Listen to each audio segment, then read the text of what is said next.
আইএমের বৈঠকে তুলকালাম তিনজনকে বৈঠক থেকে বার করে দেওয়া হলো। পরবর্তীতে শান্তনু সেন পরিস্থিতি সামাল দিতে যায়।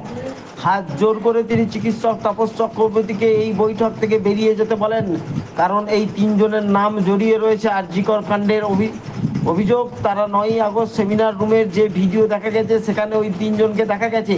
এছাড়া এই তিনজনই উত্তরবঙ্গ লবির। ব্যুরো রিপোর্ট, সৃষ্টি সকাল, নিউজ বাংলা।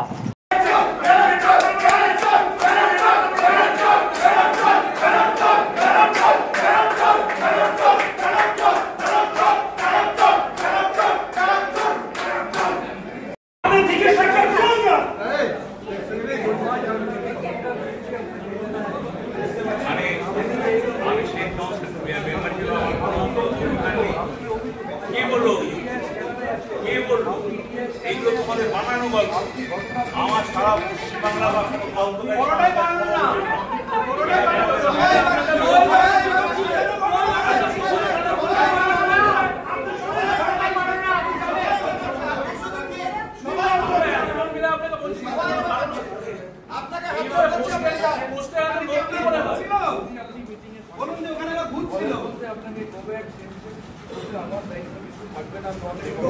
ঠিক আছে বলো যে আমি